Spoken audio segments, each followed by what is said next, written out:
Good morning, everyone. Welcome to MABA this morning.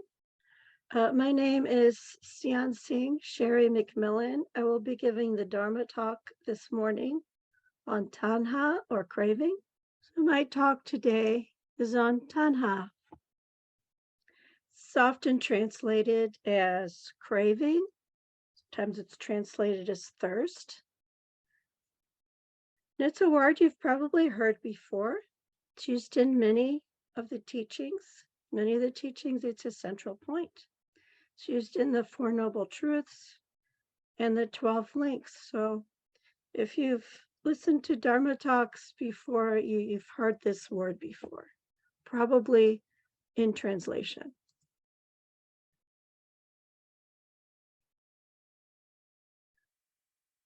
I am translating the word as thirst rather than craving. I think both work. But the word tanha in Pali literally means thirst. In Sanskrit, it's drista. You can see its relation to the word thirst a little better in the Sanskrit, D-R-S-T-A. In the ancient Indo-European languages, tanha, drista, and the English word thirst come from the same root. They come from the same original words. The root for this word was originally dry. It's in fact the same root as the word desert. You can see that in the way they're spelled. So this is why it means thirst. When there is dryness in the body, there is thirst. Because this body needs water. It cannot live without water. Without water, we dry up. If you've ever had to go without a drink for a long time, maybe in preparation for surgery or some medical procedure, maybe if you were trapped on a desert island for a few days, then you know what thirst is. It becomes an overwhelming desire and craving for something that can satisfy our thirst. We'll get to the point where we cannot think of anything but satisfying that thirst, that craving we have.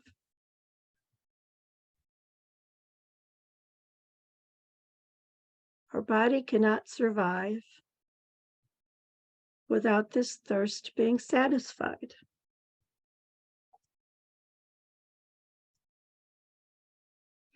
Likewise, in Buddhism, we have something that cannot survive without some thirst being fulfilled. In the Dharma teachings, we have our bodies. We think they are permanent. We think they are whole. But in reality, they are made up of bits and pieces. Our body is like a construction of a child's building blocks. They can fall apart just as easily. This very idea is threatening to us because we like to think of ourselves as permanent and solid and whole.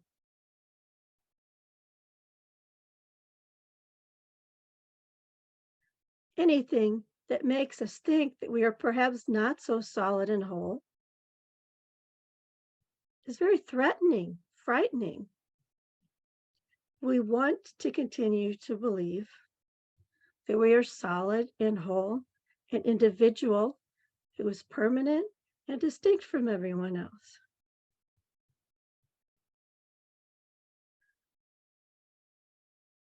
Since this is not the reality, this is unstable. It can fall apart.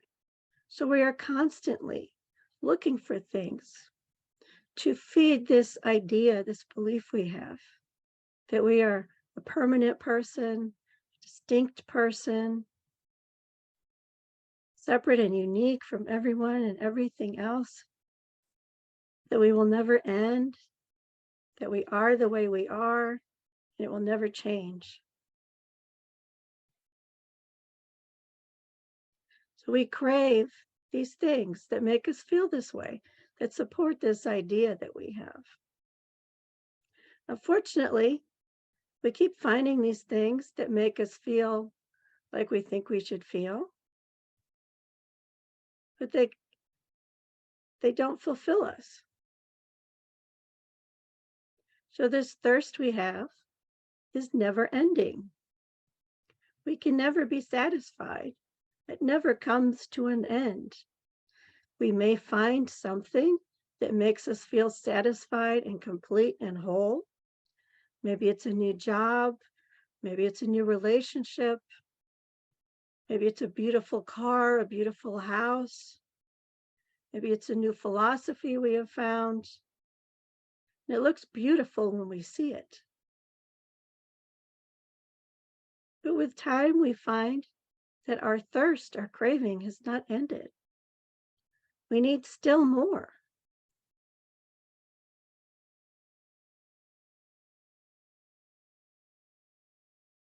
Our thirst is expressed for taste, touch, sight, sound, sense, and even mental ideas and mental views.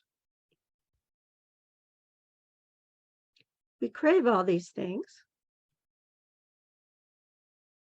because they are pleasant. If they are not pleasant, they're actively unpleasant, or if they are boring, not pleasant or unpleasant, we look for another one. Even the thing that we thought was so pleasant at first, eventually it's not so pleasant anymore. We become bored with it. We look for something else. Every time we find something new, we think it will end all our problems. We think, now I am satisfied. Now I need nothing else. Unfortunately, in an hour or a week or a month, we find we are not satisfied anymore. The thing we thought would end all of our problems no longer satisfies. In fact, it may even have brought new problems to us.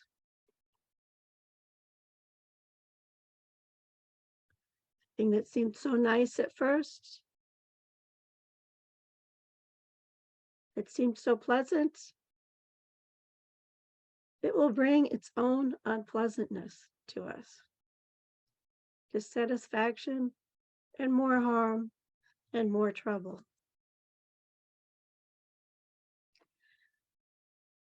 In this search for things that will satisfy our craving to be fulfilled, to be complete, to feel unique, to feel like a real person,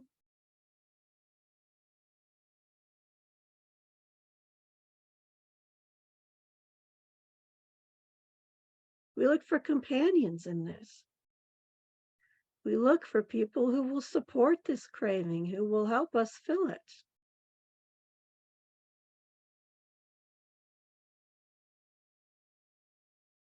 We look for people who will help us get what we want, or people who make us feel good. If anyone disagrees with what we like, we might find we do not like them. Someone says that the thing we like that makes us feel good is maybe not a good thing. We might even come to hate that person. We look for people who will be companions in our craving, who will support our craving.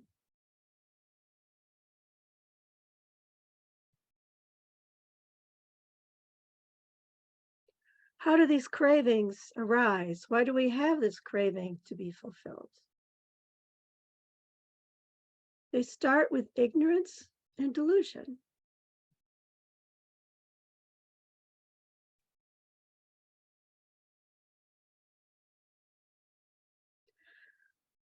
We think that we are permanent, that we are solid. We think that this body is mine. This body is me. This body belongs to me. That I am so different and separate from others, that I do not need others, that I am solid, that I am permanent, that I am whole just by myself. Out of this ignorance arises volition or will. We have formations arise from this. We have habits that come into this as well. We want what we want. We want things to be the way we like them. We want things that will support us and make us feel real and whole. Consciousness arises, and this consciousness is a willful consciousness. It's focused on me. It sees everything else in relation to me.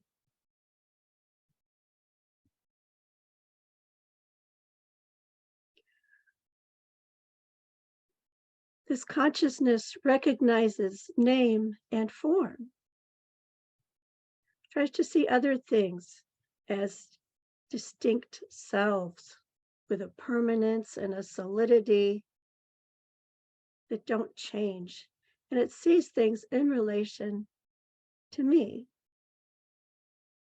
my friend, my enemy, things I like, things I don't like.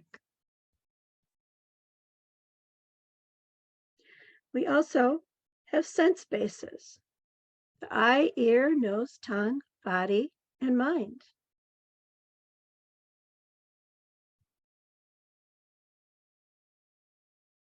The eye is the sensory basis for seeing forms around us. There's also an eye consciousness, the ear and the ear consciousness, the touch and the touch consciousness, and so on. Our mind, too, is a sense. Buddha recognized mind as a sense. It senses awareness that arises within us. It senses our awareness of what is around us. It takes in the sensory information coming from our eye, ear, nose, and tongue.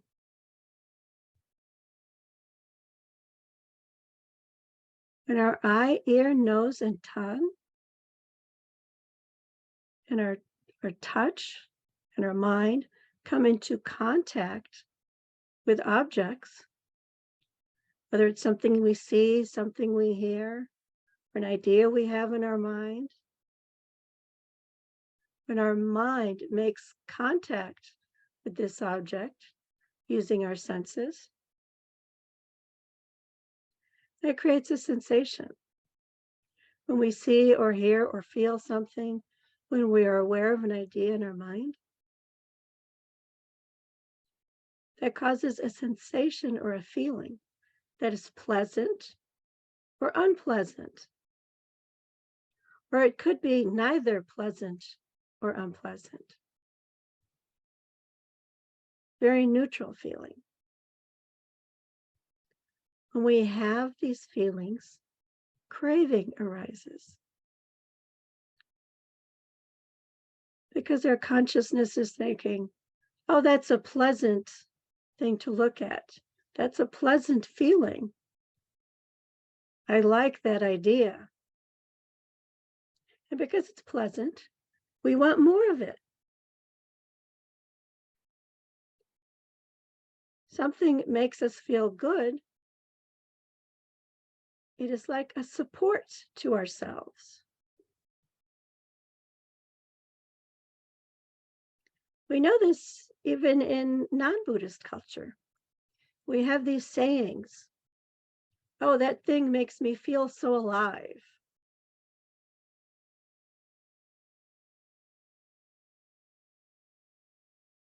It makes me feel alive. That's who I am. This is what I am.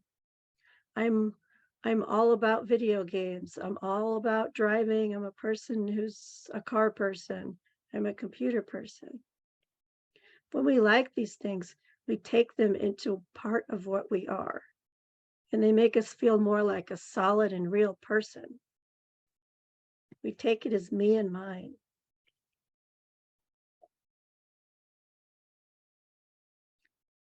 When the sensation is pleasant, we crave more of it because it feels good to this self we have created. When we crave or thirst for these sensations, we cling to them, we grasp them. We also cling to anything that supports these sensations. If anything interferes with these pleasant sensations, we have aversion and hatred to that thing that interferes with them. If you're enjoying playing a video game and your mom says you have to stop that now, you might feel rather upset with your mom.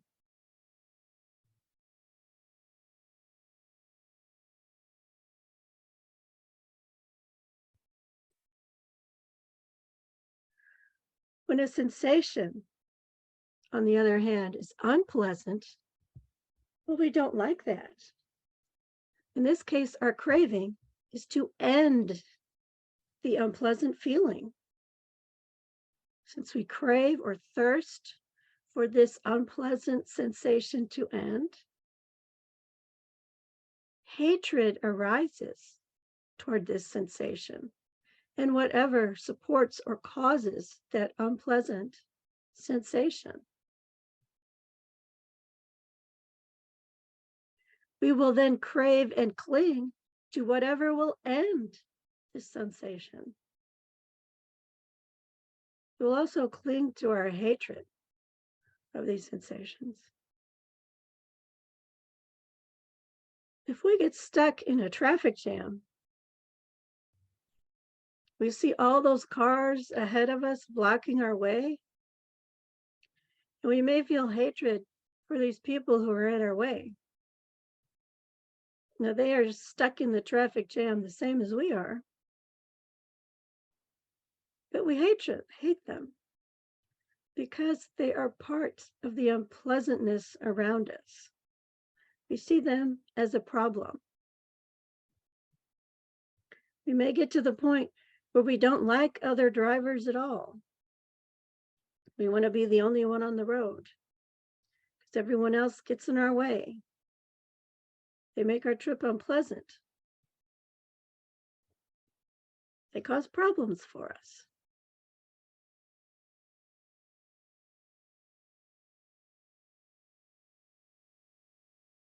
This is a silly thing to do.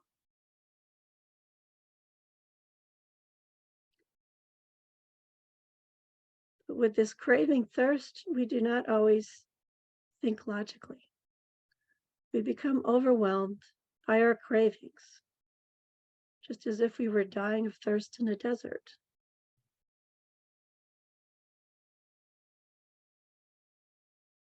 Because we are always looking for support for this non-self that we take as a self.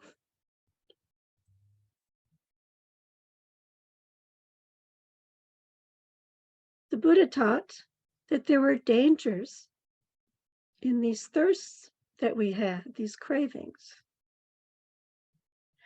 We work so hard to be satisfied, and then the thing we worked so hard for does not last.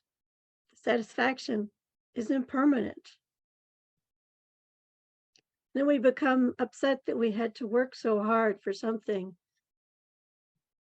and we ultimately were not satisfied with the results after all that hard work.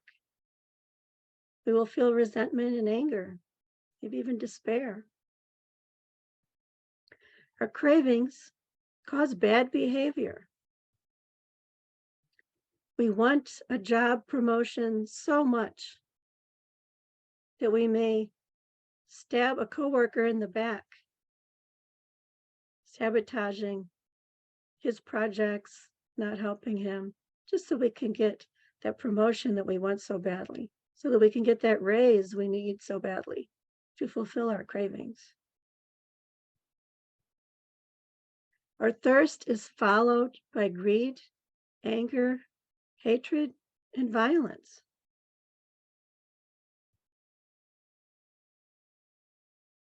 The Buddha said, Tanha causes brother to fight brother, sister to fight sister, and even king to fight king. We can all remember this from our childhood.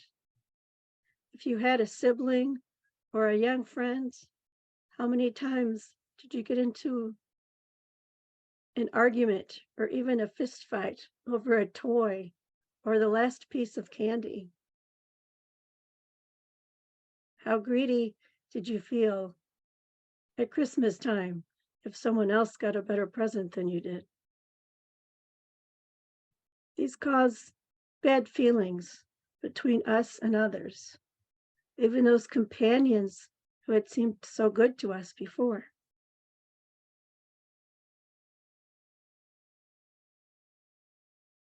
After we express that greed, anger, and hatred and violence, we will probably feel regret and shame and sorrow. We will also feel sorrow when our craving is not satisfied. Ultimately, suffering and dissatisfaction are the result of our craving.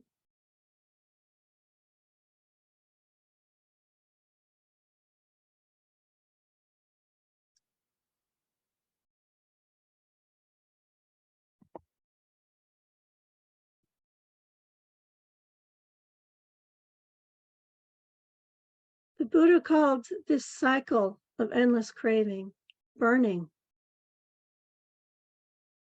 He said the eye is burning, the object of the eye is burning, the eye consciousness is burning, the feeling that arises is burning. Likewise, the ear, the tongue, touch, the mind, these are all burning. And what arises from them is burning. Burning with what? Burning with the fire of lust, the fire of hatred, the fire of delusion, burning with birth, aging, and death, with sorrow, lamentation, pain, displeasure, and despair. These are the things that follow those links that I mentioned earlier.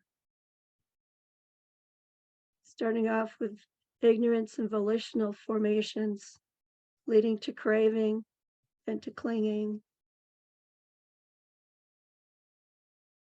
It's followed with this greed, hatred, delusion, and sorrow. It ultimately does not satisfy. This is the burning of samsara. This is why we suffer in our cycle of samsara. All this leads only to dukkha, to suffering.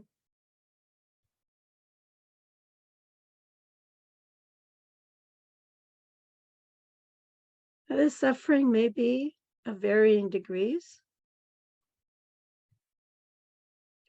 In the time of the Buddha, this is apparent in some of the suttas. Even today, people debate whether dukkha means horrible suffering or simply dissatisfaction. We can see in the suttas that it can be all these things.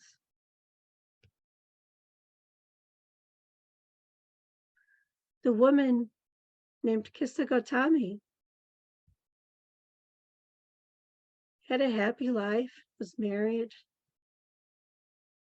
And then her young son died. She was inconsolable with grief and pain. She would not let her friends and family carry out funeral rites for her son. She would not let go of him. She clung to his body, carrying it around, asking someone to help him. This was horrible suffering, terrible suffering. The loss of a child that would cause any parent this kind of horrible pain.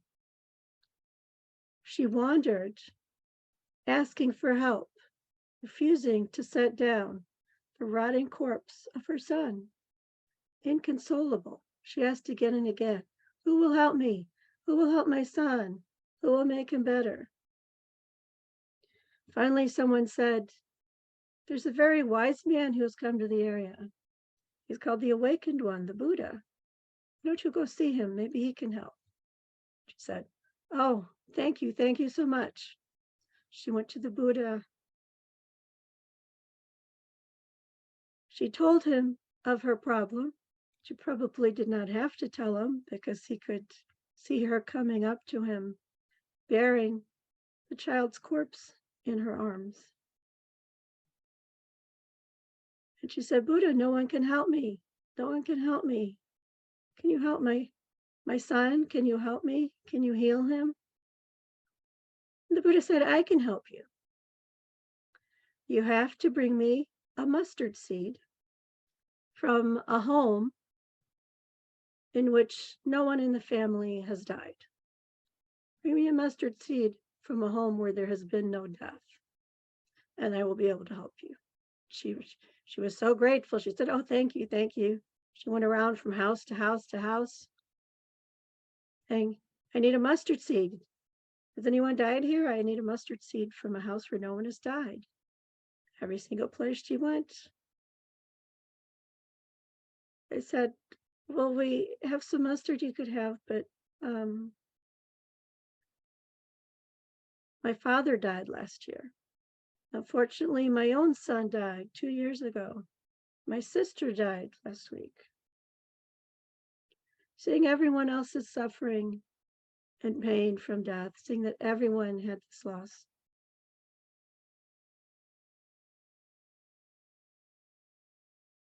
Her grief became not gone, but it became less. She came to see that everyone had this suffering. Her mind became calmer. And she asked her friends to help her deal with the body of her son. And then she went back to the Buddha and she took monastic vows. Her dukkha, her suffering, was horrible and intense, terrible suffering.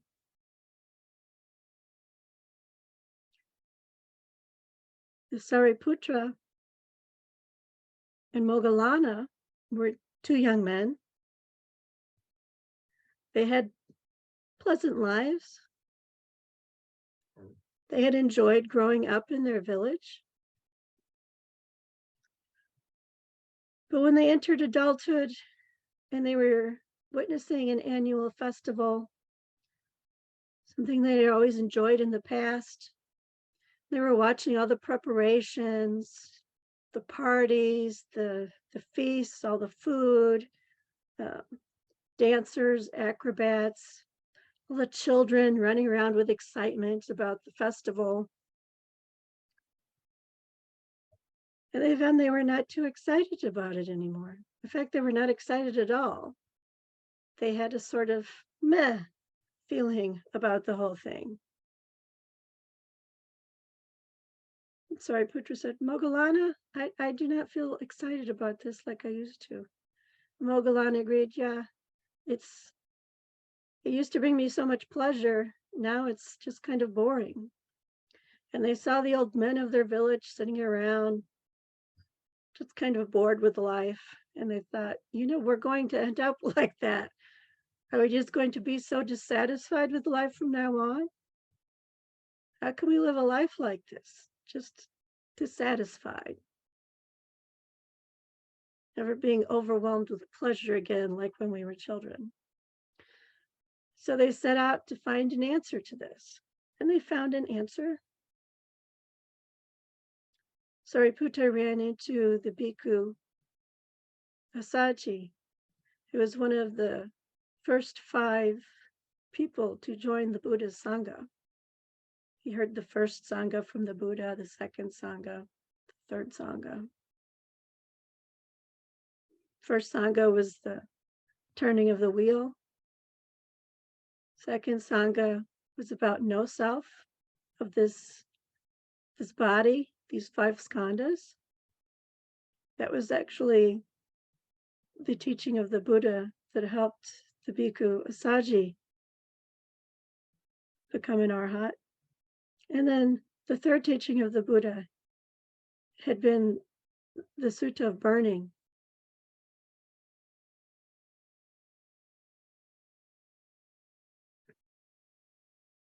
The burning of craving, the burning of the senses, the burning that we talked about earlier.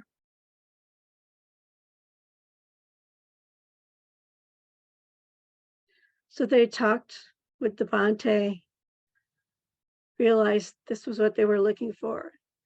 And Sariputta and Moggallana also joined the Sangha. And like Kisagotami, they became monastics and they became arhats also. So whether the dukkha you are feeling is dissatisfaction, or whether it is the horrible, horrible pain and suffering, we look for a way out of it. We look for a way to end it. And all 3 of these people, whether the dukkha was horrible, horrible suffering, pain for the loss of a child, or whether it was simple dissatisfaction with life, they both found the way out. They both found a way out of this suffering and dissatisfaction that craving and thirst ultimately lead to. How did they do that? Well, they had already recognized the suffering. And listening to the teachings of the Buddha, they recognized the cause.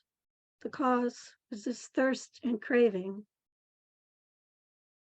that arose for all the sensory objects they detected, all the sensory objects that the eye, ear, nose, tongue, body, and mind focused on, that we think will make us feel so good, but don't ultimately. Recognizing this cause, if we stop this burning cycle of craving, attachment, and aversion, they found they could, that there was a way to stop it. And of course, the way to stop it was to practice on the path, the Eightfold Noble Path that they had heard from the Buddha. And we can still do this, of course. The teacher came and taught these 4 noble truths of suffering and the Eightfold Path. And if we follow these teachings, just like Kisagotami, Sariputta, Moggallana, and all the others who have followed these teachings, we can also quench these fires and find peace and contentment.